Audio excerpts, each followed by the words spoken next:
Welcome back to Outlaws and Gunslingers. This is Bang Dang. We are the Mouthy Michiganders, and we finally have made it to what we have been talking about since this series began. Sort of the pinnacle. This is the mini-series to end the series. Well, it's like a prologue then, after that. No, a prologue would be beginning. That's prelogue. Epilogue. Epilogue is the end. Yeah, epilogue. Sorry. No, because gambling is going to be our last Wild West episode. But the gambling episode is. This is all. The whole Wild West series up till now has crescendoed into Wyatt Earp. And I'm saying that the gambling one is a transition episode. It's the epilogue. Right, it's a transition episode into the 20s. Into Prohibition, right? Yes. But yeah, we already spoiled it for you. Wyatt Earp, we've been talking about this pretty much every episode that we have done, Outlaws and Gunslingers here on the Creative... every time I do it. The Creative Control Network. But yeah, we've been talking about Wyatt Earp for the whole time. This is our final hurrah, pretty much, on not the Creative Control Network, now I can say that, but it's our final hurrah on the Wild West, so to speak. The John Wayne or Clint Eastwood of the Wild West. Right. I mean, the most fucking famous dude in Wild West history. And for you guys, we have an epic, and it's going to be epic, I promise you. Or Steve McQueen. Is Steve McQueen considered a Western character? I don't think so. He's more of like a... No. He was like a private eye type Magnum PI guy, right? Right. He's wasn't he the $1 Million Man or some shit? I don't know who he was. But yeah, anyways, Wyatt Earp. I don't think I've ever seen a Steve McQueen movie. And these will be an epic 4-part series, because the first part's all about him becoming Wyatt Earp, and then it's kind of like a couple rolled into one, right? As in shootout at the OK Corral, which is kind of like also the town of Tombstone we got there. Then we have his Vendetta Ride for part 3, and then part 4 is going to be what happened after the Vendetta Ride and his life later years living in L.A. and all that stuff. So, and believe me, if it could be anything less than a 4-part series, we probably would do that. But it's just this guy is just so fucking famous, so big that wrote about. There's just so much information about Wyatt Earp out there. Right. I mean, it's ridiculous. Every fucking aspect of his life pretty much is known, and you're gonna get the majority of his earlier shit right now in Wyatt Earp Part 1. Like I was saying, not probably the best known figure in all of the Wild West. His incredible patience and resolute manner enabled him to survive and win many gunfights in his lifetime. For real quick, I always do this, many gunfights. For those of you just joining us for the first time, this is kind of like a think of this podcast as a audio book, right, on your favorite Wild West figure or Prohibition or Mafia or wherever we get into. Pretty much, we take a person or a town or a place or a gang or whatever, and we basically read you their life story, their story, what happened, their history. What's there. And it's all written by me, yours truly, Bang. I don't just copy and paste from fucking websites. I actually read it and then write it in my own words. So This is all handwritten shit. Okay, we get it. Buddy. So I'm just letting people know. It's not like we copy and pasted stuff, so they can't just go to a website and look it up for themselves. They can, but it'll be worded different. Well, but it'll be the same information you're gonna fucking get. Right, but we also put a little bit of comedy in between, and we think talk about stuff that we're reading about. All right. So we could veer off into something else for a couple seconds. We're not experts. We're not experts on any of these guys. We're fans just like you guys, and we're a lot of these people that we're covering and have covered in Wild West we're learning about for the first time. So as well, me especially. So basically think of it as an audiobook. Something for you to drive or mow your grass or something, and you can learn about one of your favorite Wild West guys. I just come here to read what he has, and I can barely read what he has, so... You'll find that out. Yes, perhaps known Wyatt Earp is for the shootout at the OK Corral and the ensuing Earp Vendetta Ride. Earp was a man of many talents, though. Many. In addition to being a lawman virtually everywhere he went, he was also a buffalo hunter, a card dealer, a stagecoach driver, a saloon owner, and much more throughout his lifetime. This 4-part journey is going to be incredible. Incredible. It's going to be life-changing. All the way from the beginning of his life to the end. By the time we are done, you'll see why he still remains as the most popular figure in the history of the Wild West. The Wild Wild West. The Wild Wild West. Wild Wild West. Wild Wild West, going straight to the Wild Wild Picture West. Wyatt Earp. Desperado. Yeah. No, you don't want none of Picture this. Wyatt Earp. None of this. Out of Trotting this through West, going to meet James West. the desert, listening to this song with his mustache bouncing. Right. He's instead of instruments, he's got like 7 horses around him of guys fucking doing the boom boom boom boom, going straight to Wild Wild West. Right. His little clan. Yeah. Virgil and yeah, they're all fucking doing the acapella instruments one by one. And then when they get to a town, they just like start lowering their voices and just, right there, like, going straight to the Wild Wild West. and you got the guy in the background. Whoa, whoa, West. Whoa, whoa, West. Everybody's looking at him. They would have to have some powerful voices over the horse fucking the steps of the horse and shit. Oh, what steps of the horse? Imagine some powerful booming voices these guys had. Right, and there'd be some thirsty motherfuckers when they get in town. Especially that wow wow West. Right. That's all he's doing he's literally doing that for 3 days straight. Wow wow West. Wow wow West. Even when he's sleeping, he has to do it. That's how he snores. He's like, wow wow West. That's good stuff. Fucking saloon owners are like, fuck yeah. They're hearing that song a mile away. Getting fucking liquor ready. Good to go. Everybody, when they're arriving to town, fucking the town, somebody's in the bar, they're like, shh, you hear that? All you can hear in the distance, we're going straight to the Wild Wild West. Like, oh, shit. That has to be Wyatt Earp. There's got to be Wyatt Earp and his band. Oh, fuck. Anyhow, Wyatt Earp, Barry Stapp. No. Sorry. Wyatt Barry Stapp Earp. White Barry Stapp Earp. What? It's Wyatt Barry Stapp. 2 P's. Popping the P's on that one. And Earp. WBSP. Born. WBSE. Right. Born 19... Sounds like a radio station. You're WS. Welcome back to WBSE Radio Tombstone. WBSE, yeah. On channel 1848.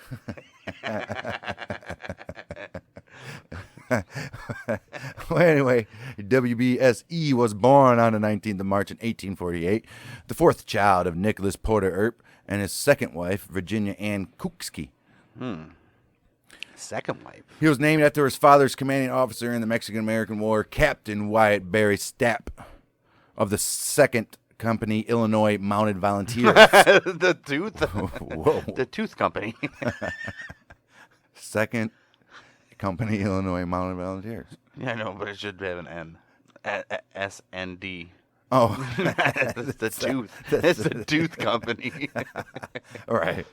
I get it now. It says 2 TH instead 2 ND, guys. Right. Anyway, it's the 2nd Company Illinois volunteer groups. They're mounted. Some evidence supports Wyatt Earp's birth. They're mounted. Evidence out there supports Wyatt Earp's birthplace as 406 South 3rd Street in Monmouth, Illinois. Is it Monmouth?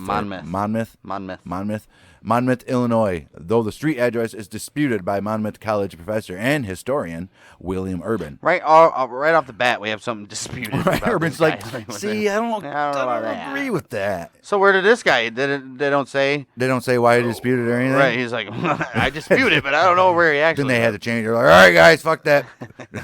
Take the sign off the house. 406. No, they just got to put an asterisk. Right. Possible. Maybe. Yeah. Maybe this house was a house of the Earps. We don't know. Wyatt had 7 full siblings, which were James, Virgil, Martha, Morgan, Baxter, Warren. No. Baxter Warren? There you go. Baxter Warren, Virginia, and Adelia. Okay. As well as an elder half-brother who was Newton from his father's first marriage. Newton I don't Earp. think you don't hear too much about Newton. Newton Earp. He's got a thing you can Really hurt? He was never even Well, maybe he'll be in the this band or anything, was he? I don't know. He could be the one that's going, Wow, Wow, West. Right, they had to get rid of him. He could be the Wow, Wow, West Yeah, he's guy. the low guy. They didn't get rid of him first. Right. Well, in March 1849 or in early 1850, Nicholas Earp joined about 100 other people in a plan to relocate to San Bernardino County, California. And they want to go to Cali? Where he intended to buy farmland. Let's get out. Just 150 miles west of Monmouth. On the journey, their daughter Martha became ill. The family stopped, and Nicholas bought a new 160-acre farm 7 miles northeast of Pella, Iowa. Martha died there on May 26, 1856. That's sad. She lived another 6 years. Right. Well, she died from? Maybe it was tuberculosis. That had been something, right? All those stuff. So they're like, you know, I know we plan to go to California. Let's just fucking stay here and buy 160 acres. We're on our way. Oh, daughter's sick. Well, let's buy that and let's buy this. let's buy this land. Let's buy this hole up here. Go find out who owns this land. Tell them we want it. our daughter's sick. He's got to sell it. Right. Then Wyatt and his brothers Isn't there like right some away. law? Like, we're going straight to buy this land. The closest possible fucking, yeah. Wow. Right. So Martha passed away in the 26th of May in 1856, right? Dead. Martha was their oldest? Martha was their child. Right. Doesn't say who's older. Oh, that sucks. Yeah. Nicholas and Virginia Earp's last child was Adelia. Adelia. She was born in 1861 of the month of June in Pella. Newton, James, and Virgil, they joined the Union Army on the 11th of November in 1861. They wanted to fight the war against slavery or for slavery. They didn't say. Well, they're in the Union. Oh, I'm sorry. You literally just said they joined the Union Army. See how much? I don't even pay attention when I read it. Which is fucking sad. Right. So you not retain anything when you read a book? No. Oh, yeah, maybe. I don't know. I don't remember any of the books I read. I was saying I don't think you do if you didn't fucking just retain anything you just read there. It's just like fucking. Yeah. You just read it and it goes through your brain, out of your mouth, and it doesn't even stay in your brain. Instantly gone. Nothing even soaks in. Right. And that's why when I listen back to these podcasts, it all sounds new to me. That's one way of doing it, I guess. I can't help it. That's the first time I heard this. Right. This is the first time I heard anything I just said. Like, when did we record this? Jeez, that's sad. Anyway, let's do that again. Yeah. Nicholas and Virginia Earp's last child, Adelia, was born in June of 1861 in Pella. Pella. Newton Pella. James, right? Pella. Where were you born? Oh, Pella. Pella, Baby. Hey, Pella, baby. Pella, baby. They won't stop calling me Pella, baby, Dad. Shut up. Right. Everybody's a Pella baby. And her mom, Virginia, is like, well, they used to call me Vagina all the time. I'd rather be called Pella, baby. Well, anyway, Newton, James, and Virgil joined the Union Army. They wanted to fight slavery. Right. On the 11th of November in 1861. Their father was busy recruiting and drilling local companies.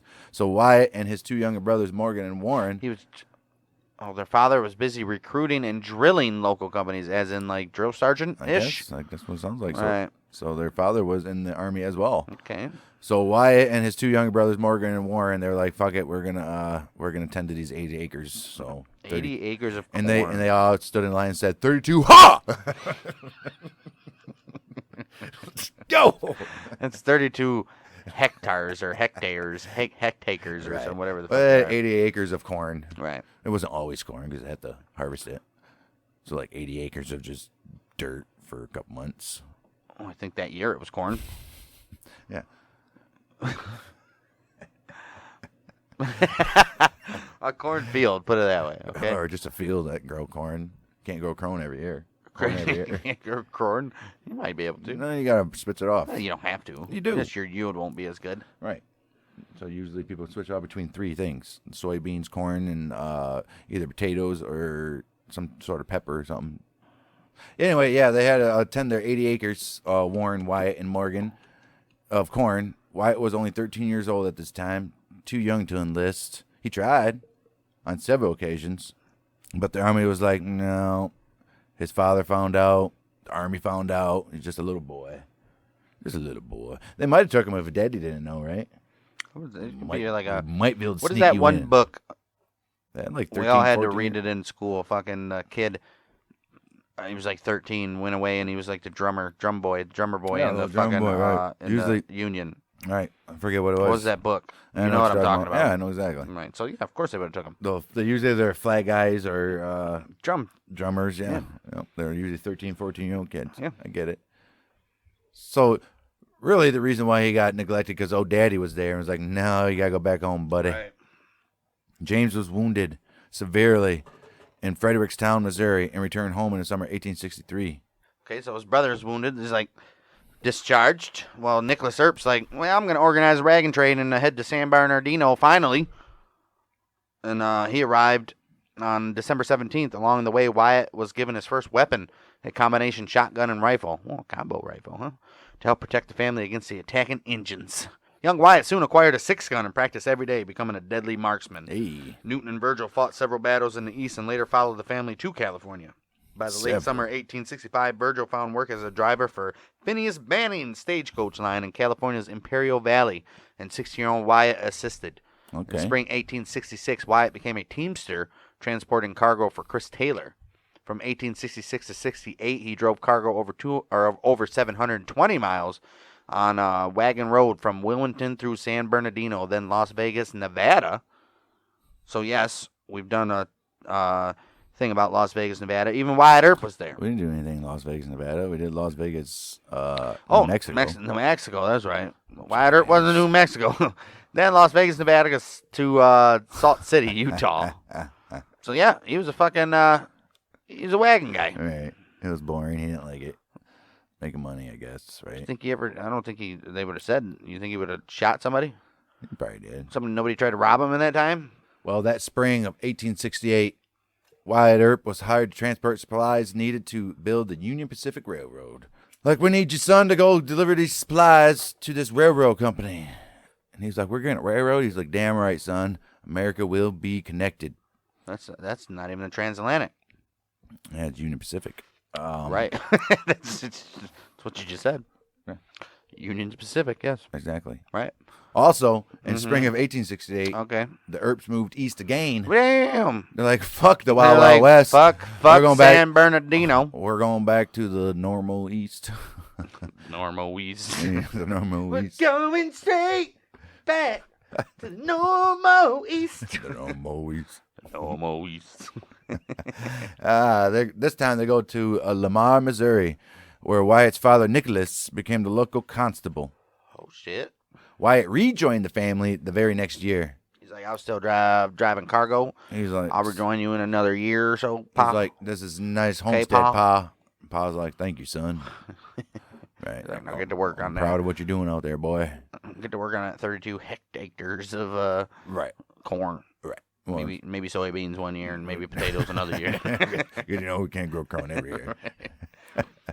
Well, Wyatt learned gambling and boxing while working on the railhead. Right. In the Wyoming territory. There is, this is coming up, famous, Yep. Oh, no, it'll come up in part 4, but Wyatt Earp is notable for a famous, he repped a boxing match, a famous one. Oh. Some of you might have already know about it, but yeah, that's Shut coming up. They'll find out. Coming up in part 4, baby. Shut the fuck up. Or you can look it up right now. And don't even listen to our part 4. Well, I mean, there's more to it. Look, it's not like part 4 is all on his fucking boxing thing. I mean, most of it. Listen to part 4. Wyatt developed a reputation officiating boxing matches and refereed a fight between John Shancy and Professor Mike Donovan on the 4th of July in 1869 in Cheyenne, Wyoming. 3,000 people watched this match. Mm-hmm. Known as spectators. Right. Nicholas resigned as constable on the 17th of November in 1869. He said, I just can't do it, but I want to become the justice of the peace instead. They're like, all right. Is that like a little less or more? Is it more? Is the justice of the peace higher than a constable? I would assume, right? Right? I would think so. Yeah. Why would you move down? You don't want a demotion, would you? All right. Wyatt is appointed constable, so look at Wyatt with his first official. So obviously he went up. Obviously, justice of peace is better than a fucking constable. I would say. In late 1869, Earp courted 20-year-old Urilla Sutherland. Isn't it justice of the police, though, judge? Justice of the peace? Yeah. Justice of the police. The justice of the police. Justice of the peace. It's a judge, isn't it? I don't know. What is justice of the peace? It has to be a judge, right? Is a judicial officer of a lower or Pusney Court. He's a judge. Elected or appointed by means of commission. He's a judge. To keep the peace. So what do they do? Well, yeah, what do they do? Are elected to appoint and sit in the lowest of state courts here in minor civil matters and petty criminal cases. Yeah, so usually misdemeanors. Right. They officiate weddings, issue arrest warrants, deal with so they're so they're the lower level guys. He's So the guy you gotta go to get what you need. Right. Okay, I get it. He's like a fucking secretary. They issue arrest warrants, so that's like a bench warrant if you fail to pay a ticket or whatever. Right. Is he the guy that people go to get a warrant to enter a house? Right. He issues them. Arrest warrants, right? Same thing. Dealing with traffic. Yeah, but a warrant to in enter a your house? property is Right. different. Petty criminal is different. Yeah, so. Misdemeanors. I think that would be a felony. So either or, he does the stuff. Hey, you miss your ticket. Right. The judge issues a warrant. But yeah, in 1869, Earp courted 20-year-old Urilla Sutherland. Courted. No relation to Donald, I don't think. Maybe Kiefer. Maybe Could be. She was the daughter of William and Permelia Sutherland, who operated the Exchange Hotel in Lamar. They were married by Earp's father on. Look at him. Fantastic. Look at him. By Earp's father on January 10th, 1870. Wyatt bought a lot on the outskirts of town for $50, where he built the house in August of 1870. However, their time together was to be brief when Urella died within a year of their marriage. Historical facts vary as to the cause of her death, some saying she died in childbirth, while others indicated she died of typhoid. What year was this? In 1870. How old's Wyatt? He was born in Saginaw, Michigan. Born in Saginaw. 48. 1848. And what year is it? 1870? So he's 22. All right. Earp sold the lot in November and the house for $75. Oh, look at him. Well, he spent more than $25 to build the house, though, right? Right. I would say. Maybe not, though. I mean, $25 was a lot in 1800s. Very true. He ran against his elder half-brother Newton for the office of constable and won by 137 votes to Newton's 108. Wow. Really? But their father lost the election for justice of the peace in a very close four-way race. That would have been nice. Look at Wyatt, though. Right. Winning his first public office, because remember, he got appointed after his dad resigned, so this Right. is the first time he actually was voted in by the people, Yeah. and he's only 22 fucking years old. Against his brother. Look at that. Against his half-brother. Don't forget Same that. thing. Don't His forget brother. that. Half-brother. Well, Wyatt went through a downward spiral after Urilla's death. mean, one can imagine. You just married the girl of your dreams, and she Right. dies within a year. I mean, come on. He went through a series of legal problems.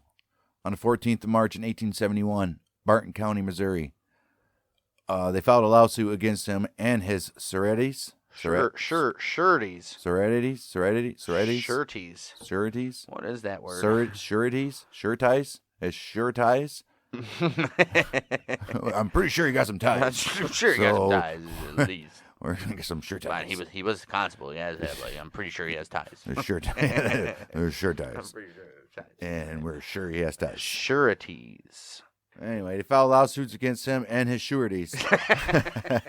He was in charge of collecting. You guys didn't hear what we just did, but we just Googled how to say that word. And I just want to let you know it's surety. Sureties. Suretie. Sureties. IES. Not sure. Not sure. Not sureties. Not sureties. Sure ties. Sureties. Not sure ties. Sureties. Sureties. Sureties. Sureties. Sureties. He was in charge of collecting license fees for Lamar. Wait, I was going to say license plates. They had license plates back then? On their horses' ass. He was in charge of collecting license fees for Lamar, which funded local schools. And he was accused of failing to turn them in. Oh, no. Was he stealing license fees? Wyatt. Wyatt. On the 31st of March, James Cromwell filed a lawsuit against Wyatt Earp, alleging that he had falsified court documents concerning the amount of money that Wyatt had collected from Cromwell to satisfy a judgment. The court seized Cromwell's mowing machine. Oh, he had a mowing machine? That's fantastic. And sold it for $38 to make up the difference between what Wyatt turned in and what Cromwell owed. Okay, so they're like, hey, you're responsible for Earp. We're going to take your lawnmower. Yep, we're going to take your lawnmower, and nobody else has it. Anybody had lawnmowers back then for $38? That's a pretty fucking expensive commodity there. Well, it was a mowing machine, so I'm assuming it was huge. Right. Farming. Right. Cromwell's suit claimed that Wyatt Earp owed him $75, and that was the established value of the machine. I don't think it worked out, though, did it? James Cromwell filed a lawsuit against him, Wyatt Earp, alleging that he had falsified court's documents concerning the amount of money that Earp had collected from Cromwell to satisfy a judgment. Right. Wyatt Earp was collecting license fees. Right. The court seized Cromwell's mowing machine and sold it for $38 to make up the difference between what Earp turned in and what Cromwell owed. Right. Wyatt saying he turned in his fair share. Cromwell saying, well, this is what I got. Is Cromwell the one spending the money? Did Earp not give him enough? Who's lying? So we're going to take your tractor to make up for the difference that Earp owed. The big boss is like, well, we don't care. You're the boss, Cromwell. So what you got, bud? Right. What you got? Oh, that's nice over there. What is that? A mowing machine? That's got to be $38, right? Well, it was worth $75. Well, not 38 is the difference that between what Wyatt turned in and what was left to be owed. But they still took it, so they got more. They're going to just cut it in half. No. Wyatt turned in the difference between 75. He only owed 38, so they sold it for $38 to make up the difference. Right. But the machine was actually worth $75. 75, so they didn't make any money. They only sold it for 38. I get it. Earp, Edward Kennedy, and John Schoen were charged with stealing 2 horses on March 28, 1871 from William Keys while in the Indian country. Quote, unquote, each of the value of $100. Oh. On April 6th, Deputy U.S. Marshal J.G. Owens arrested Earp for the horse theft, and Commissioner James Churchill arraigned him on April 14th and set bail at $500. That's expensive. Why? It's sitting in jail for being a horse thief. That's the worst kind of fucking thief back in those days, man. You're a horse thief? No one trusts you. Nope. On May 15th, an indictment was issued against Earp, Kennedy, and Schoen. John Schoen's wife, Anna, claimed that Earp and Kennedy got her husband drunk and then threatened his life to persuade him to help. On June 5th, Kennedy was acquitted while the case remained against Earp and Schoen. His wife shit backfired because the other guy got acquitted and Schoen still got the case against him. How the fuck did that happen? And paying his bill, Wyatt fled before the case ever came to trial. Oh shit! So Wyatt's an outlaw at this point, huh? Outlaw Wyatt Earp. Outlaw Wyatt Earp. Outlaw Wyatt Earp. The outlaw Wyatt Earp. The outlaw Josie Wales. That's where they got it from. 1871, Wyatt Earp met Wild Bill Hickok. Oh, in Kansas City. Kansas City, that's where they both were at this point in time in life, along with other Western legends, including Buffalo Cody, Jack Gallagher, Billy Dixon. Yes. Wyatt Earp would later say of Wild Bill Hickok, well, Wild Bill Hickok was regarded as the deadliest pistol shot alive, as well as being a man of great courage. The truth of certain stories of Bill's achievements may have been open to debate, but he had earned the respect paid to him. Yeah. Wild Bill helped Wyatt to become a better buffalo hunter, where Wyatt met Bat Masterson. Oh, Bat Masterson. On the open Kansas Prairie Range. There's out there like, holy shit, who is that? Wild Bill's like, that's Bat Masterson. Isn't that the fucking craziest thing right here? This whole little thing that you just read? Nuts. Love it. 2 of the most well-known and greatest gunfighters / Wild West figures in history Wyatt Earp and Bill converge right here, and Bill, who is the first known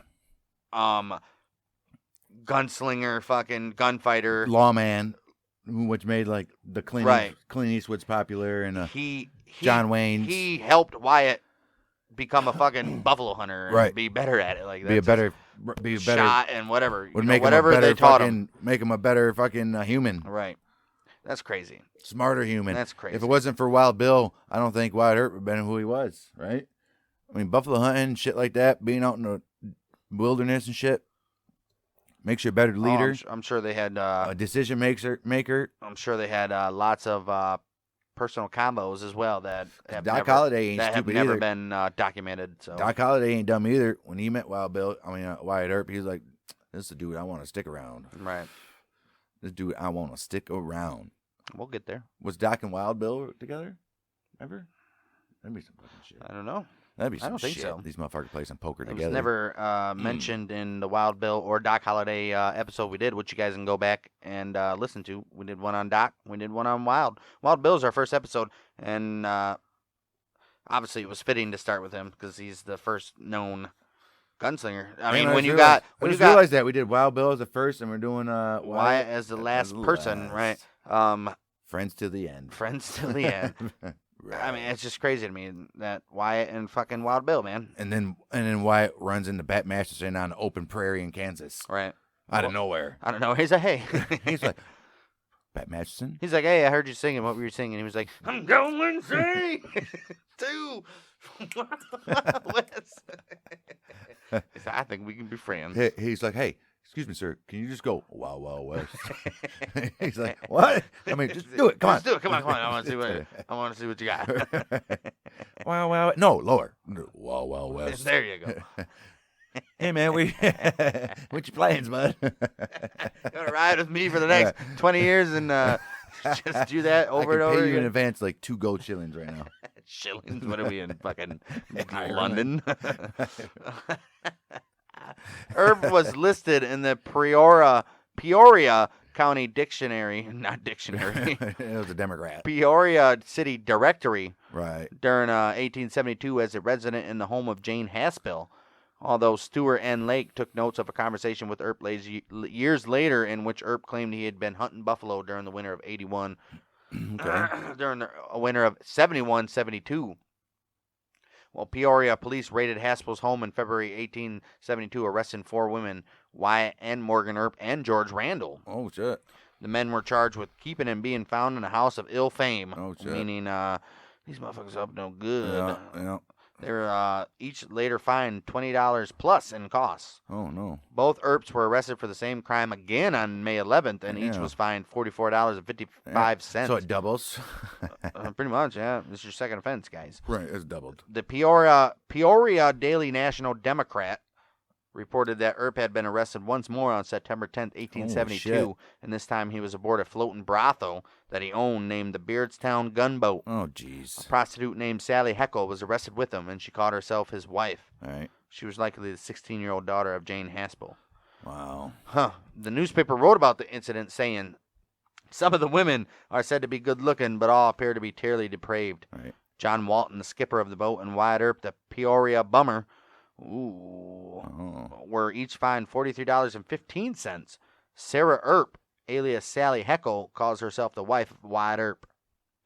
By calling Earp the Peoria bummer, the newspaper was putting him in a class of contemptible loafers who impose on hard-working citizens. Right, they're trying to ruin him. A beggar. They're trying to ruin him. And worse than tramps. Right, they're ruining them right now. They were men of poor character who were chronic lawbreakers, and Peoria constables probably considered him to be a pimp. Ooh, remember what happened when that dude called Billy the Kid a pimp? Right. Beat his ass. Shot him with a pistol. So Wyatt's in a rough place right now. Yeah, he's not good right now, man. Wyatt is not earning a good reputation. No, not at all. This is the kind of stuff that the news wouldn't tell you about. Right. If he was running for office. Right. Right. But they would find it. It would happen somewhere. August of 1873 found Wyatt Earp in Ellsworth, Kansas. It was here that the legend of Wyatt Earp began. Okay, so, well, exactly my point. Nobody remembers Wyatt on the fucking pimping boat and getting arrested. Ellsworth, a railhead where huge herds of cattle were driven north from Texas, was wild with drunken cowboys, 2 of which were Billy and Ben Thompson. Lethal gunmen who would rather resort to gunplay than talk out an argument. They're like, you know, I'm just not going to argue with them. I'm just going to pew. Yeah, I have no time to fucking sit here and go back and forth with you. Pew! And it's over with. Wyatt Earp we're going straight to Wild West. Yeah, they're always killing people, so they have to keep on moving. Wyatt heard of the 2 killers and chose not to play at the same game tables with the unpredictable men. Well, pretty wise. He was like, I'm good. But before long, he got caught up with them on the 15th of August in 1873. Okay, it's inevitable, right? Right. While Earp was standing across the street from Brennan's saloon, hear the sounds of an argument coming from the gambling house. He was like, what the fuck is that? Man, these people, it's all here, fucking arguing and shit all fucking day long. The Thompsons had started a dispute with 2 other gamblers named John Sterling and Jack Marco, a local lawman. Oh, shit. The disturbance Why is the local lawman gambling with the commoners anyway? Right, and then arguing with them. Right. The disturbance soon brought Sheriff Chauncey B. Whitney and 2 deputies. They're like, fucking Jack Morrow's over there. Fucking guy. We told him about it. He's fucking pissing people off again. And Sheriff's like, damn it. Sterling and Morco charged at the Thompsons, guns a-blazing. But Ben Thompson drove them off with a volley of shots. Then Billy Thompson, a homicidal maniac and hopeless alcoholic, turned his gun on Sheriff Whitney, who prior to this had been had been a drinking companion and friend to the two brothers. Right. Turn. I mean, come on, these guys are unpredictable. Right. At point blank range, he shot the sheriff down. Damn. Wyatt at first watched the events without interfering as he saw Ellsworth Mayor James Miller enter the saloon and demand that Thompson surrender his guns. When Thompson refused, Miller went in search of Whitney's deputies, who had inexplicably disappeared from the scene after the sheriff was shot. They just fucking said, fuck this? No, they were like, yeah, I ain't dealing with fuck you. No. The guy just got shot. You expect me to fucking stick around and be next on the list? No, thank you. Oh, shit. Well, dismayed when Wyatt spotted the two deputies cowering on the sidelines. Cowering. He remarked by passing Mayor Miller. This is what Wyatt said. It's none of my business, but if it was me, I'd get me a gun and arrest Ben Thompson or kill him. You're fucking right. Miller then tore the badge off of Deputy Norton's chest and walking back to Earp and said, I'll make it your business. Oh, shit. And then stuck the needle in his chest. Boom, bitch. Now you got a badge. Wyatt watched, stunned, as Ben Thompson swaggered. What would be swaggered? Because he was staggered. What do you mean swagger? He come fucking Conor McGregor it out? Yeah, he was swaggering. He's like, haha, I just fucking won this gunfight. Right. Pretty much, right? Right. Wyatt watched, stunned, as Ben Thompson swaggered out of the saloon. He mounted his horse with the glee in his step. A glee? Right. Whatever.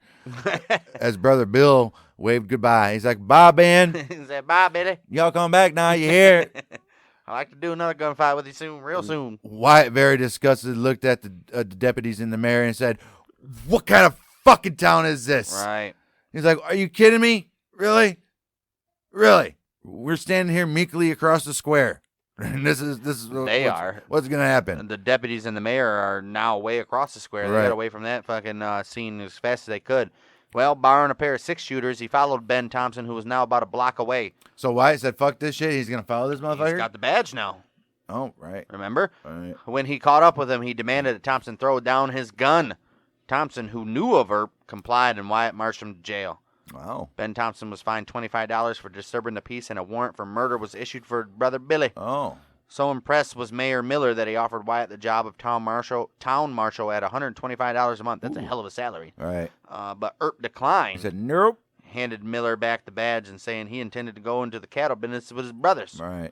Ben Thompson, who would later turn lawman himself, would say to Bat Masterson in subsequent years that he had a powerful hunch that Wyatt would have killed him if he hadn't thrown down his gun. You fucking think?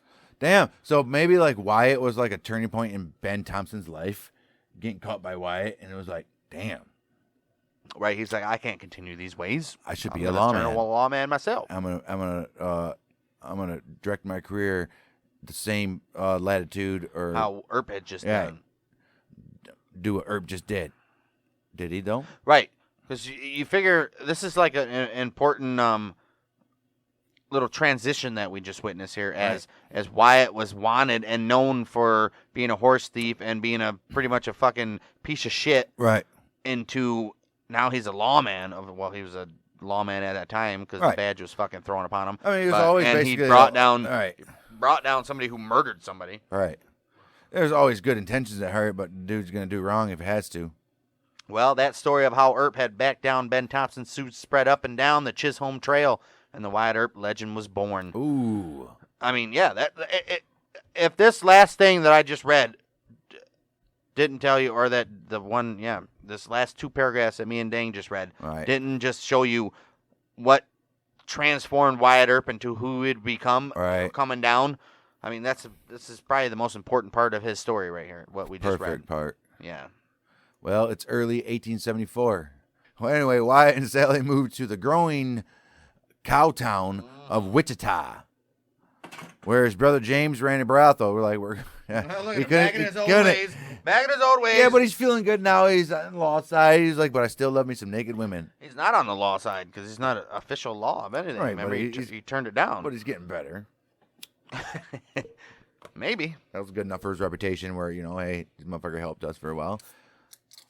Right. That's my beer, guys. Right. Once they get to Wichita, local arrest records show that Sally and James's wife Nellie, her name is Nellie Bessie Ketchum. Bessie? They operated Bessie? Bessie? Right. I'm a brothel owner. That's all I'll ever be. That's all I'll ever be. Brothel owners got to be brothel owners. Right. Well, anyway, they operated a brothel there from the early 1874 to the middle of 1876. Wyatt may have been a pimp, but historian Robert Gary L. Roberts believes that he was more like an enforcer. Right. Probably, fucking, he's the Dan Doherty. Right. He was the Dan Doherty of his brother James's fucking brothel, pretty much, right? Yeah. Right. He was just chilling there, and if anything needed to be done, the guy at the fucking top stairs did this. His brother. He did the little head nod. His brother's like, hey, this guy was running his mouth, and he may attract attention, so you might want to go feed him to Mr. Hugh. Right. That was the pig guy in their town. Right. I would say so. Right. When the Kansas State Census was completed in June of 1875, Sally was no longer living with Wyatt, James, and Bessie. Bessie? So where was Sally? Sally's gone. Oh, she gone. Who? Sally? Well, Wichita was a railroad terminal and destination for cattle drives from Texas. The town would fill with drunken, armed cowboys celebrating the end of their long journey when the cattle drives arrived, and lawmen were kept busy. Those drunken cowboys with their guns, shooting them in the air and coming shit. Up to Kansas. Coming up to Kansas, fucking shit up. Coming to Kansas. The Kansas. The Kansas coming up to Kansas with the cattle drivers. Cattle drives. I'm going to drive the cattle up to the... I'm going to drive the cattle to Wichita. Wichita. How far will you fall? Oh, fuck him up all. When the cattle drives ended and the cowboys left, Earp searched for something else to do. He's like, there's nobody else here to Is that a song? Police. Earp search. Earp search. It's a dance. Earp Earp search. Earp search. Earp search. Earp search. Earp search. No, it's the gun pulling. Yeah. It's the gun. It's a dance right here. Yeah. He's like, pull the gun from your head. And it's like, Earp search. Earp search. Earp search. Earp search. Yeah. It's like Earp search. Earp search. Earp search. Earp search. Earp search. Earp search. Earp search. Earp search. He's like, in a saloon with my homies. Virgil, why you playing like that? In the saloon with my cronies. Right, with my cronies. I'm gonna play Pharaoh and I'm gonna win this pie. I'm cleaning my Colt 45. Gotta be clean, bud. Dude, sorry guys, we're getting a little off track here. Cattle drives ended. Earp searched for something else to do. The Wichita City Eagle reported on October 29th, 1874. What'd they do? That he had helped an off-duty police officer find thieves who had stolen a man's wagon. See, man, he knows what to do. He's he's getting money. Earp officially joined. Put my name out there, here and there, Well, he officially joined the Wichita Marshal's Office on April 21st, 1875, after the election of Mike Mager as city marshal or police chief. Get it? Making $100 per month. No shit. Oh, damn. He could have took the other deal in wherever he was before that for $125 a month. Come on. Right. He also maybe like this town better. He also dealt faro at the Long Branch Saloon. See? Yeah. In late 1875, the Wichita Beacon published this story. What do we got? On last Wednesday, which was December 8th, policeman Earp found a stranger lying near the bridge in a drunken stupor. No. He took him to the cooler. The cooler? And on searching... Wait, we're in Louisiana? Cooler. The cooler. Is that a joke, Bobby? Good one. Good one. And on searching him, found in the neighborhood of $500 on his person. Well, Mama doing what? Foosball is the devil. The devil, I tell you. I seen her boobies. I like them too. I like Vicky Vandercourt. She likes me too. I seen her boobies and I like them too. Coach got a tattoo on his ass. Mama don't know, won't hoida. My mama said, got it. On last Wednesday, December 8th, policeman Earp found a stranger lying near the bridge in a drunken stupor. He took him to the cooler, and on searching him, found in the neighborhood of $500 on his person. Oh, shit. He was taken next morning before his honor. Damn, $500? $500, yeah. He was taken the next morning before his honor. The police judge paid his fine for his fun like a little man and went on his way rejoicing. Right. He may congratulate himself that his lines while he was drunk were cast in such a pleasant place at Wichita that there are a few other places where a $500 bank roll would have been heard from. Okay, so they're like, that's a lot of money even for Wichita, pretty much. The integrity of our police force has never been seriously questioned. Wyatt was embarrassed on 9th of January in 1876. Oh, shit. Wyatt being embarrassed. You want to hear that. He was sitting with his friends in the back of the room of Custom House Saloon, and a single-action revolver fell out of his holster and discharged when Oh, no. The hammer hit the floor. Yeah, that's got to be. By now, he kind of had... Obviously not the reputation of the best gunfighter in the country right now, but he's still got a reputation within where he's at right now. So this has got to be a blow to the old ego. The bullet passed through Wyatt's coat, struck the north wall, then glanced off and passed out through the ceiling. Damn. Wow. They say that Wyatt persuaded biographer Stuart N. Lake years later to omit it from his book, Wyatt Earp, Frontier Marshal. Wyatt's stint as Wichita deputy came to a sudden end on April 2nd, 1876, when former Marshal Bill Smith accused him of using his office to help hire his brothers as lawmen. Who gives a fuck if they're brothers? Could they not be lawmen? Right. Wyatt's like, all right, what the fuck? Well, he was like, he did say what the fuck. He's like, what the fuck? I'm going to punch you in your face. And Smith's like, all right, let's go. He's like, bam, I just beat you up. And I'm going to fine you $30. No, Smith's like, no, I'm going to fine you $30. And Wyatt had to pay $30. Right. But he beat him. Wyatt beat the shit out of Smith in a fist fight. Right. The local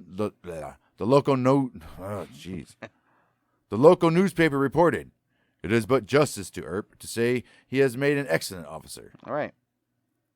Okay, so the paper loves him. The town loves him. All right. Meager won the election, but the city council voted against rehiring Wyatt. His brother James opened a brothel in Dodge City, and Wyatt said, you know what? I think I'm going to go to Dodge. Uh-oh. Oh, you know what that means. Dodge City. Everybody knows Dodge City, baby. Dodge City, baby. City. We never did an episode on Dodge City. We probably should have. No. That's it. Yeah, I mean, what are you going to do? That's it. You know, maybe we'll revisit it. Maybe. Like a Wild West special or something down the line. After 1875, Dodge City, Kansas became a major terminal for cattle drives from Texas along the Chisholm Trail. It did. Earp was appointed assistant marshal in Dodge City under Marshal Lawrence Deeger around May 1876, and he spent the winter of 1876-77 in the gold rush boom town of Deadwood in the Dakota Territory. He did. Just the winter, though. Oh, Wyatt. Just the winter. That's 5-6 months. He and Morgan left Dodge for Deadwood on September 9th, 1876 with a team of horses, but they arrived there to find that all the land was already tied up in mining claims. Of course it was. Yeah, they came there. Everybody was already in the middle of booming. Right. So Morgan decided to return to Dodge. Instead of gambling, Wyatt made a deal to buy all the wood that a local individual had cut and put his horses to work that winter hauling firewood into camp. Okay. So he still made money. Right. He's like, I'll go up into these fucking snowy-ass hills with my horses. I'll bring the wood back. You guys buy it for me. Yeah. Well, he made about $5,000 in profit, but was unable to file any mining claims, so he returned to Dodge City in the spring. He knew he couldn't. He's like, I made money for the winter. It was a hell of an experience. He made I'm a sure lot of money for it. He made money for years. Dude, I don't think $5,000 I don't think there's any stories out there of Wyatt in Deadwood. No. Like his day-to-day activities and interactions. No, I wish he was there for fucking 6 months. I'm sure there's got to be something that happened. I wish there would be. Nobody tested him. Right. Nobody fucking, he didn't kill nobody. He didn't punch nobody. Something he didn't happened. get into a fight. Nothing happened. Right, especially Deadwood. Well, right? Seth Bullock did say, hey, bitch, this is my fucking town. Right. He's like, hey, man. Well, what years was that? 76. Was it? Damn. 77. Well, yeah, just 76. Before. It was just before then. 76. So it was just before. No, Bullock was there. I don't think so. Yes, it's known that Bullock and was there in Earp fucking met each other. Yeah, he was on. Wyatt Earp was there for an episode. Yes. So they lied and said Wyatt Earp was only there for one episode. See, that's another thing about Deadwood. Yeah, I mean, you can't. Well, anyway, you can't make it into the Wyatt Earp story, man. Wyatt rejoined the Dodge City Police in the spring of 1877 at the request of Mayor James H. Kelly. The Dodge City newspaper reported in July of 1878 that he'd been fined $1 for slapping a muscular prostitute. What? Named Frankie Bell, who heaped epithets. Who heaped Swear epithets words upon the unoffending head of Mr. Earp to such an extent as to provide a slap to the face. From the ex-officer. Right. So he's like, she's probably like, you piece of fucking shit, you dumb fucking son of a bitch. And he's like, right, shh. right. According to what was put down, that's what they said. I mean, shit, $1 fine for slapping a bitch. I mean, right. Well, Frankie Bell. No offense to the bitches out there. Frankie Bell spent the night in jail and was fined $20. Frankie? All yeah, right. He was fined $20. While Earp's fine was the legal minimum. October 1877, the outlaw Dave Rudaball robbed a Santa Fe Railroad construction camp. You guys have heard this story in the Doc Holliday right. episode. So Dave Rudaball robbed a Santa Fe Railroad construction camp and fled south. Yes, he did. Wyatt Earp was given a temporary commission as deputy of the United States Marshal and then left Dodge City. So he's a deputy U.S. Marshal, boys. Following Rudaball over 400 miles through Fort Clark, Texas, where the newspaper reported his presence on the January 22nd of 1878, and on to Fort Griffin, Texas. So they got word of Wyatt. Oh, moving out through Texas. A lawman, especially fucking Wyatt at this point. Now he's following any Rudaball. Town he's going through is probably the newspaper reporter. So it's like A.W. Merritt fucking coming in, and anytime a famous dude comes into town. So now he's following around Rudaball, trying to get his ass right. Well, he arrives at the frontier town on the Clear Fork of the Brazos River and went to the Beehive Saloon, the largest in town and owned by John Chansey. John Chansey. You guys have heard that one if you've heard us before. Right. Whom Earp had known since he was 21 years of age. He sure the fuck did. Chansey told Earp that Rudaball had passed through town earlier in the week, couple days but didn't prior. know where he was headed. Nope, they went Chansey west. suggested that that Earp asked gambler Doc Holliday, who had played cards with Rudaball. Well, Doc told Earp that Rudaball was headed back into Kansas. And if you listen to our Doc Holliday episode, you know that Earp was initially hesitant to go up to Doc because he knew that Doc didn't like the lawman particularly. Yeah. But they struck up a friendship here. They did. By May 11, 1878, the Dodge newspapers reported that Earp had returned. The Dodge City Times noted on May 14th that he'd been appointed assistant marshal for $75 per month, serving under Charlie Bassett. All right. Well, just after that, Doc Holliday showed up in Dodge City. Yes, he did. With his common law wife, Big Nose Kate. Big Nose Kate. Oh, Big Nose Kate. During the summer of 1878, they decided Doc set up a dental thing. Remember, Big Nose Kate said, I was going to stop fucking around. And he's like, I'll put up a dentist. All right. And then she was like, I just can't stop fucking around. Yeah. And he's like, well, all right. Whatever. Big Nose Kate. Dodge City, 1878, with Doc Holliday. Ed Morrison and another 24 cowboys rode into the Dodge that summer and shot up the town. Oh, shit. They're galloping down Front Street, shooting their bullets, hipping and hollering, and doing all kinds of stuff. They enter the Long Branch Saloon, vandalize and harass the customers. Hearing the commotion, Wyatt Earp burst through the front door to find numerous guns pointed at him. He's and like, this is where Earp and Doc Holliday's lifelong friendship would, right. As for Doc's lifelong friendship would well, there's also play. Another version of this story is that only 3 to 5 cowboys were there, not a saloon full. Right. In both versions, however, either or. I mean, there's 3 to 5 guns pointed at you. In both versions, Doc Holliday was playing cards in the back, and he put his pistol at Morrison's head, forcing him and his men to disarm. What did he say? Damn, I wish I would know what he said. Well, said if you do that, it'd be the last thing you ever do, or something along those lines. Fantastic. Val Kilmer's great. Right. Wyatt Earp credited Holliday with saving his life that day. He was like, well, Doc, I owe you everything and everything. Everything and everything. Quote, Multi Michiganders, everything and everything. Right. He even said that. Right. And they were like, and Doc was like, we're going to become best friends he was forever. Like, Doc was like, that's bang and dang, right? That's bang and dang, right? Wyatt was like, Wyatt said, who else? Yep. Yeah. Well, in Dodge City, Wyatt became acquainted with James and Bat Maston, Luke Short, and prostitute Mattie Blaylock. Oh, Mattie Blaylock. He had to get his whore in there. Hey. He had to get the whore in there. That's the bitch that's addicted to laudanum. Right. Mattie Blaylock? Yeah. Okay, well, Mattie Blaylock, who later became his common law wife. You know, the chick he arrives with in Tombstone, his wife? Yeah. And she's a little boozy. Yeah, that's true. Prostitute Mattie Blaylock became his common law wife until 1881. 1881, boys. Yeah, well, an often written event was the 1878 showdown, quote unquote, between Wyatt Earp and Clay Allison, the self-proclaimed shootist from New Mexico. Right. According to the stories, Allison planned to protest the treatment of his men by the Dodge City Marshals and was willing to back his arguments with Gunsmoke. The Dodge City lawman had gained a reputation for being hard on visiting cattle herders, with stories circulating that cattlemen had been robbed, shot, and beaten over the head with revolvers. Hey.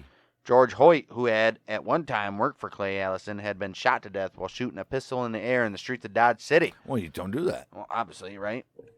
Well, I mean, you don't kill the guy for that, but jeez. There are several versions of the story of the showdown. Some say that Allison and his men terrorized Dodge City, while Wyatt Earp and Pat Matson fled in fear. Others say that Wyatt Earp pressured Allison into leaving, and yet others say that Allison was talked into leaving by a saloon keeper and another cattleman, with little or no contact with Wyatt Earp at all. Well, in any case, there is no evidence of any serious altercation ever of having So why are we talking about this? Right.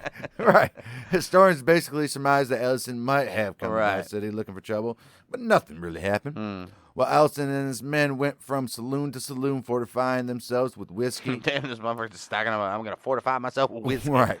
Wyatt and his marshals began to assemble their forces. Uh-oh. But in the end, Dick McNulty, owner of the Large Cat Outfit, and Chalk Beeson, co-owner of the Long Branch Saloon, intervened on behalf of the town, talking the gang into giving up their guns. They give it up. Give it up. Most likely what happened. They're like, all right. Right. Well, Dodge City had been a frontier cow town for several years, but by 1879 it had begun to settle down. Virgil Earp was the town constable in Prescott, Arizona territory, and he wrote to Wyatt about the opportunities in the silver mining boomtown of Tombstone. He later wrote, in 1879, Dodge was beginning to lose much of the snap which had been given it a charm to men of reckless blood, and I decided to move to Tombstone, which was just building up a reputation. So he's going where the action is, pretty much. Right. Earp resigned from the Dodge City Police Force on September 9th, 1879, and traveled to Las Vegas in New Mexico.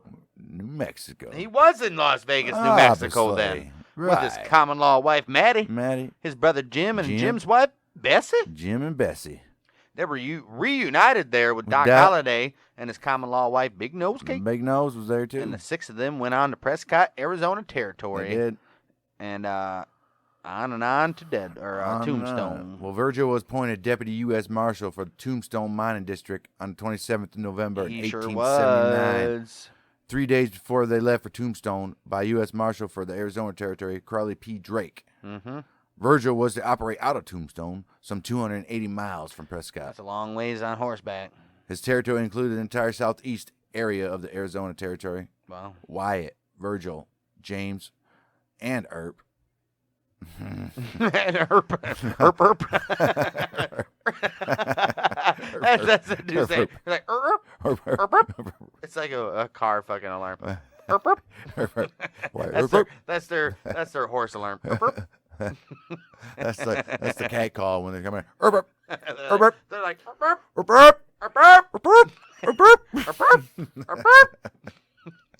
Wyatt, Virgil, and James Earp arrived in Tombstone with their wives on the very 1st of December of 1879. Earp wives. Doc Holliday remained in Prescott, where the gambling afforded better opportunities. Of course, he made, what did we say, like $50,000 a month he was earning in Prescott or something? Like, you guys go on your way. He's like, I'll be there. Don't worry. Maybe. He said, I'm your huckleberry. When things fucking roll out here. Well, the city of Tombstone was founded on March 5th, 1879, with about 100 people living in tents and a few shacks. The Earps arrived 9 months later on December 1st, and it had already grown to about 1,000 residents. Okay. Wyatt brought horses in a buckboard wagon, which he planned to convert into a stagecoach, but he found 2 established stage lines already running. He's like, I can't do that. He later said that he made most of his money in Tombstone as a professional gambler. The 3 Earps and Robert J. Winders filed a location notice on December 6, 1879, for the first north extension of the Mountain Maid mine. Okay. They also bought an interest in the Vizina mine and some water rights. Ain't that nice? I mean, look at them going to town and immediately investing in the fucking their money-making territories. Exactly what Jim. In the movie Tombstone, though, Wyatt immediately fucking takes over as faro dealer in one of the saloons. All right. Yeah, so that's there. Well, Jim worked as a barkeep, but none of the other business interests proved fruitful. Okay, I was just saying how they came in and fucking did all the successful stuff, but none of the other stuff did anything. Well, Wyatt was hired. They got begirded. Right. Wyatt was hired in April or May of 1880 by Wells Fargo agent Fred J. Dodge. Okay. As a shotgun messenger on stagecoaches when they transported Wells Fargo strong boxes. no. Well, in late July of 1880, younger brother Morgan arrived, leaving his wife Lou in Temescal, California. Temescal. Yep, near San Bernardino. Okay. Warren Earp moved to Tombstone as well. Okay. Warren is somebody you never hear about in the Tombstone movie, though. Right. I don't think he's ever depicted at all. Right. And It's just Morgan, Virgil, and Wyatt that take the train there, right? Right. But in the movie Tombstone, doesn't Morgan's wife there too? Pretty sure he has a wife in that. I'm pretty sure, too, yeah. So that's false. Well, obviously, I mean, it's a movie, man. Right. Doc Holliday also arrived from Prescott in September with $40,000, but it's about $1 million. $1 million, dude. In his pocket. A millionaire coming into fucking Tombstone. That's fucking crazy. Loving every minute of it. And he walks into Tombstone and he goes, damn, these the white boys. I'll be. Well, I'll be. Well, the outlaw Clanton gang had been running roughshod over the territory and immediately resented the Earps' arrival. The Clantons. Old man Clanton, his sons Ike, Finn, and Billy, the McLaury brothers, Frank and Tom, Curly Bill Brocious, and John Ringo, and all their followers lost no time in expressing their displeasure. Yep. The Clantons had long been involved in rustling cattle from Old Mexico, moving their plunder northward to the ranch on the San Pedro River. Yep. Keeping Cochise County Sheriff John Bayhan on their payroll, their operation was extremely successful until the arrival of the Earps. Yep. Wyatt wasn't spending all his time working as he met Josephine Sarah Marcus while in Tombstone. The small 18-year-old woman had arrived in Tombstone with a traveling theater troupe in 1879 prior to Wyatt's arrival. She hooked up with Sheriff John Bayhan and stayed in Tombstone. Fantastic. However, shortly after Wyatt appeared on the scene, Sheriff Behan made the mistake of introducing Josie to Wyatt, and the two instantly hit it off. Well, yeah, Sheriff Behan, man, can't introduce your woman to blue-eyed Wyatt Earp. Right. Come on, man. The relationship between Wyatt and Maddie the relationship is what it exactly was. The relationship between Wyatt and Maddie had continued to deteriorate as Maddie's laudanum dependency grew worse. What did I tell you? She's a druggie, fucking Elma. Right. She's like, I don't know what to do with it anymore. Josie, however, thought that Wyatt was the best-looking man in Tombstone, and I love and love and love and love every time you walk by. I love every time you look at me. You smell so good, Mr. Wyatt Earp. She began to be seen with him almost every night. Oh, shit. Sitting by him at his faro table, just glaring up at him, while Maddie lingered at home, drinking away. How did they take him? Did they drink him, or did they put it in the water? The water, like Alma. Right. Alma Garrett. Now, holding a personal grudge, he vowed to help the rustlers rid Tombstone of the brothersome Earp brothers as soon as possible. Not the brothersome. The bothersome. The brothersome brothers. The brothersome Earp brothers. What's that mean? Well, what does that mean? In July 1880, John Bayhan offered him a job as deputy sheriff under Chief Marshal Fred White. Wyatt says, I'm suspicious about this because I've been courting your woman, and now you want to do this to me, you know. Well, Wyatt finally came to the conclusion that the offer was designed to keep him too busy to guard the Wells Fargo stage, allowing the Clantons access once again to this lucrative plunder. Oh, no. Wyatt accepted the job, though, but Bayhan's plan failed when Wyatt convinced Wells Fargo to hire brother Morgan as a new guard in his place. Okay. Oh. Their plan having been a bust, the Clantons were furious. On October 28, 1880, Tombstone Town Marshal Fred White attempted to break up a group of 5 late-night drunken revelers shooting at the moon on Allen Street. Deputy Sheriff Earp was in Owen's saloon a block away, though unarmed. Uh-oh. Why was he unarmed? Okay, you're a deputy and you're unarmed? You're an idiot. Well, Morgan and Fred Dodge were in a cabin nearby. Oh, shit. White heard the shooting and ran to the scene. He ran there. He borrowed a pistol from Fred Dodge. He's like, hey, man. Hey, right. Most motherfuckers want to buy sugar. Motherfucker want to borrow my gun. You want to borrow my gun? It's like borrowing somebody's car. Hold on, motherfucker. I don't even got insurance on this bitch. Hell no. Tags ain't right. No, I can't even do it. As he approached White, he saw White attempt to disarm Curly Bill Brocious, and the gun discharged. Striking White in the groin. Oh, no. The baby maker. Right. Throughout the shooting, Earp was standing by his chimney that was struck repeatedly by gunfire. He buffaloed Brocious, knocking him to the ground. He grabbed Brocious by the collar and told him, get up. He said, get up, Brocious, Curly. Brocious like, what have I done? You know who Curly Bill Brocious is in Tombstone? He's like, what have I done? You know who he is? I don't know who he is. Curly Bill. What was that? He's a fucking, he's Cy Tolliver, bud. Okay, that's cool. Curly Bill. Well, Fred Dodge recalled Powers Booth. Right. Broach is like, what have I done? Well, old Wyatt had him about a collar. Fred Dodge recalled in a letter he wrote to Stuart Lake in 1928 what he had witnessed on that very day when Wyatt Earp he buffaloed Broach's. Wyatt's coolness and nerve never showed to better advantage than they did that night. When Morgan and I reached him, Wyatt was squatted on his heels beside Curly Bill and Fred Wyatt. Curly Bill's friends were pot shooting at him in the dark. The shooting was lively, and the slugs were hitting the chimney and the cabinet. In all of that racket, Wyatt's voice was even quiet as usual. So he's saying, even though rounds were striking a chimney standing where Wyatt was, Wyatt's like, hey, I mean, what we gotta do. He's like, and these motherfuckers reload. This is the life. Yeah. This is the life. When these guys reload, we're gonna shoot back at them. Well, actually, Earp altered his story later on, telling John H. Flood Jr. that he did not see Broach's pistol on the ground in the dark until afterward. The pistol contained 1 expended cartridge and 5 live rounds. Oh. Broach's waived a preliminary hearing so his case could be transferred to Tucson District Court, and Virgil and Wyatt escorted him to Tucson to stand trial, possibly saving him from a lynching. White, at age 31, died of his wound 2 days later after his shooting. On December 27, 1880, Earp testified that White's shooting was accidental, obviously, right? Right. Broachus expressed regret, saying that he had not intended to shoot Wyatt. Gunsmith Jacob Gruber testified that Broachus' single-action revolver was defective, allowing it to be discharged at half-cock. Ooh. A statement was introduced which White had made, stating that the shooting was accidental. The judge ruled that the shooting was accidental and released Broachus. Broachus, however, remained intensely angry about how Earp had pistol whipped him, and he became an enemy to the Earps from there on out. Pissed on there for out. Yeah. Of course, why wouldn't you be? Right. Grudge. Yeah, the old grudge. Meanwhile, one night while Doc Holliday was gambling at the Oriental Saloon, John Behan accused Doc of manipulating a faro game. Look at John Behan, man. Doc never wanted to back down. Yeah, of course. Quickly challenged Behan. He said what? Who retreated in haste. He said, you want some of me, Behan? He said, like, no. He said, good. Nope. He said, nope, I'm good. Nope. Behan's public embarrassment added more fuel to the fire. Yeah. Through the early months of 1881, the Clintons continued to rustle Castle from Mexico. Damn. Those motherfuckers. Holy shit. These motherfuckers were modern day. Castle movers. These motherfuckers were modern day. Castle herders.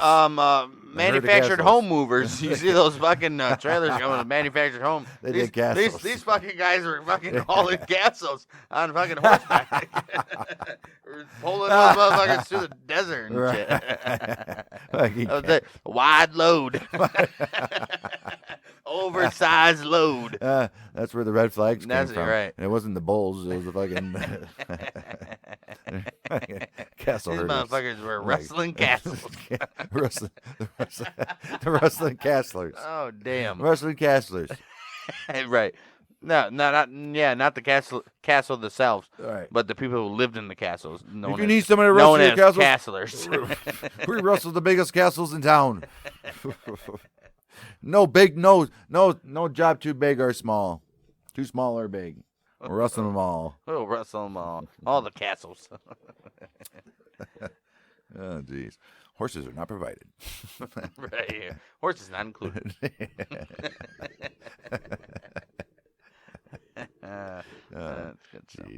Meanwhile, their hands were tied since castle wrestling. Wait. Their hands were right.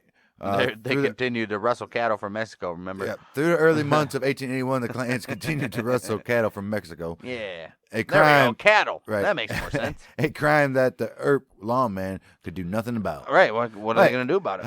How can you do nothing about a crime? It's a crime. Well, anyway, their hands were tied since cattle wrestling was officially a country matter, and John Behan was a country. Not a country matter.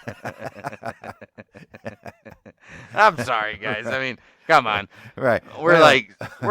I'm gonna be honest with you. We're like 6 beers in and a couple shots. Just what are you going to do? Go with this, man. Right. Anyway, the Wyatt's hands were tied since cattle rustling was officially a county matter. And John Behan was the county. The gap between the law and the outlaw faction grew wider and wider and wider, and the town divided into 2 camps. Okay. While most Tombstone citizens supported the Earps, the politically strong outlaw element with Behan in control supported the clans. Of course they did. Well, in the meantime, Doc and Big Nose Kate continued to live together, but when Kate got drunk, they had serious arguments, which is already covered here in the Doc Holliday story, but in more detail. So go check that out if you want to hear about the arguments. Often, her drunkenness would escalate to abuse, and finally, Doc had it enough. He threw her out. But the Clantons used this separation to their advantage. Of course. When 4 masked robbers, most likely members of the Clantons, robbed a stagecoach and killed the driver and passenger. Oh, no. Sheriff Behan found Kate on a drunken binge, berating Doc for throwing her out. Shit, yep. She's walking through town. That stupid motherfucker, Doc! Fuck that motherfucker and this little pecker! Right. Fucking throws me out! Piece of shit. Well, son of a bitch. They convinced her to sign an affidavit saying that Doc was involved in the robbery. When Kate sobered up, she realized, she said, "What the fuck have I done?" Right. She immediately took back her statement, and Doc was disgusted with her. He said he threw a couple fucking hundos at her and said, "Get the fuck out of here." Threw her on a stagecoach and said, "Get the fuck out of town, you fucking cunt. I've had enough of you." Right. I've had enough of you. Right. Well, what actually happened?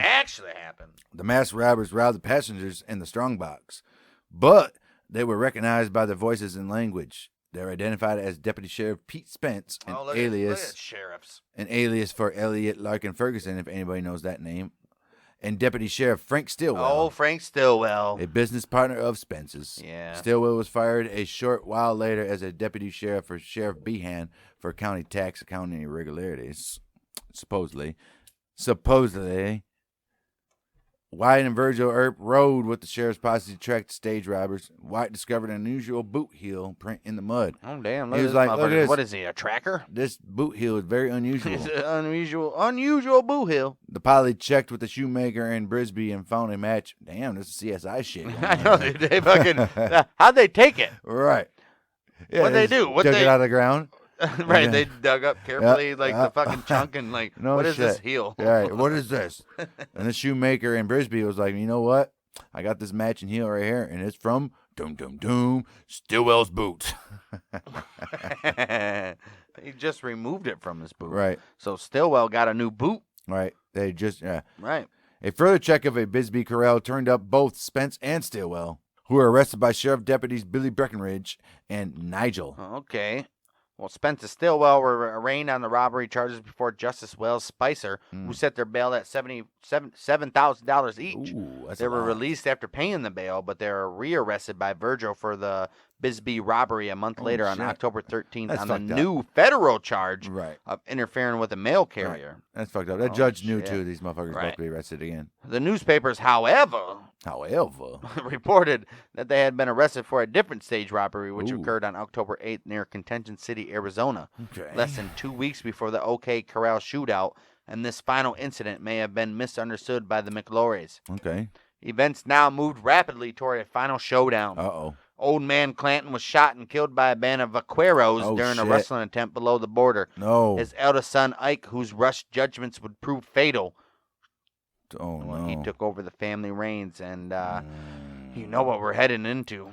Well, you know what we're heading into, guys. Well, also, in the heat of summer of 1881, a fire swept the business district of Tombstone, and the citizens blamed Marshal Ben Sippy for not controlling the looting that followed. Damn, even in the fucking 1870s, fires are happening, people are fucking running in and looting shit. Right. You fucking asshole. They're like, Frontier Lives Matter. Frontier Lives Matter. FLM, bitches. Bitches. Virgil Earp, the senior deputy, was appointed as marshal, a move that antagonized the already hostile Clantons. They're like, what the fuck? Of course it is. And, of course, there was Josie, who continued to see Wyatt. Yeah. While she made all effort to remain apart from the blood from the bad blood churning between the factions, the sight of her riled behind. Of course. All over again every time. Bayhan was fucking, he was fucking this bitch. Right. And then she's like now fucking Wyatt. Every time I see her and Wyatt, I just, my blood boils. Blood boils. It churns. Well, Wyatt and Virgil were still out of town for the Spence and Swiffle herring. Swiffle. For the Spence and Stillwell herring. There you when go. Frank McLaury confronted Morgan Earp, telling him that the McLaurys would kill the Earps if they tried to arrest Spence, Stillwell, or McLaurys ever again. Well, these threats would lead up to the infamous gunfight at the OK Corral, murder charges being filed against the Earps and Holiday, further attacks on the Earps, and eventually the posse that set out for the epic Earp Vendetta Ride. And that's part 1 of fucking Wyatt Earp, dude. I mean, is it part 1 already epic? I mean, fucking holy shit. It's ridiculous. Part 1. I mean, holy fuck. We'll try to be a little bit sober next time we do the next one. I don't care, because that's fun stuff. What a great fucking... I could read Drink this. some beers with us, so you can be drunk with us while you're listening. I can read the story once a year, just like we just did now again. And we'll do it again. We'll from be now back. on, actually, from now on, this will be... We're not just going to replay Wyatt Earp 1 through 4. We're actually going to re-record Wyatt Earp 1 through 4 every year. We're not.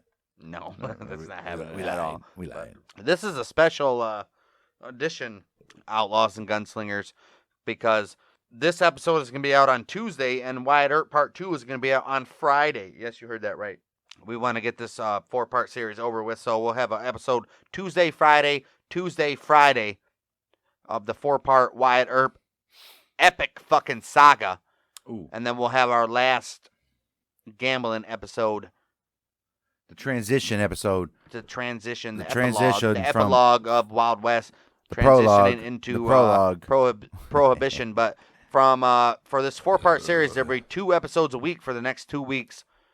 So the next one will be out Friday. Part 2, all about literally the whole episode, is the events leading up to the exchanges between all the people, everything. The event of the actual OK Corral, the shooting, the gunfight at the OK Corral, the events leading up to all of it. The literally in-depth discussion and events that happened during the OK Corral with all the logistics and whatever. We get it. And it's going to explain the OK Corral. That, and that'll lead up into... Fuck out of here. It's going to do it. That'll lead up into the Vendetta Ride that we'll see in Part 3. Okay, we'll get there. Yeah, that'll be out Friday. So, man, I'm excited for Episode 2, actually. Episode 2 is going to be pretty Episode good. 1 was fucking a greatness on Wyatt Earp. Oh. You can check us out. That's nothing. Check out all of our Wild West shit over on the Creative... Well, not over on what you're listening to right now, Creative Control Network. We got every famous fucking figure that you could think of in the Wild West. And we're wrapping it up. We're wrapping it up right now. This is the gift wrap right now that we're putting on the Wild West. Right. And we'll be soon on to Prohibition and soon on to the Mafia, which, I mean, it's going to get more deadly. It's going to get more brutal, and it's going to get more interesting coming up. So check us out there. Definitely. In other words, you can check us out on the Mouth of Michiganders podcast, where we're doing currently... We don't know. Deadwood. Doing Deadwood. The Deadwood review. The Deadwood TV series review. Yeah. When you hear this, episode 5 had already dropped. Episode 5, moving which on is to all 6. about the trial of Jack McCall, which means Wild Bill, who we discussed earlier, is already killed. Murdered. And now it's the trial of Jack McCall. So go check that out. And every week, every Sunday, you'll see a new episode of Deadwood Review. And we just revived. Ooh. Because we're unoriginal and have nothing else to do. Because WWE fucked us. Right. You can hear that explanation in another one of our episodes. But sports history is back, baby. Anything sports related, from golf to bowling to basketball to football to hockey to baseball to boxing to wrestling to long jumping to anything you can think of. Anything you can think of. Anything. That's where we're at. Sports history every week. The greatest moments and records and whatever else in sports history. We got that over on the Multi Michiganders. So go follow us on Twitter at OGMM Podcast, at Bang Dang Podcast, at Podcast Dang, at Routed Designs. And with that being said, we'll see you Friday for epic fucking part 2. I can't wait for part 2. OK Corral. We'll see you Friday. We're the Mountain Michiganders with Bang and Dang. Oh, whoa. Whoa, I just stole your thunder. I just been replaced. That's the only thing I was We're here the for. Mountain Michiganders That's the only with. thing I've been here for. Huh? We're the Mountain Michiganders with. Yeah, Bang Dang.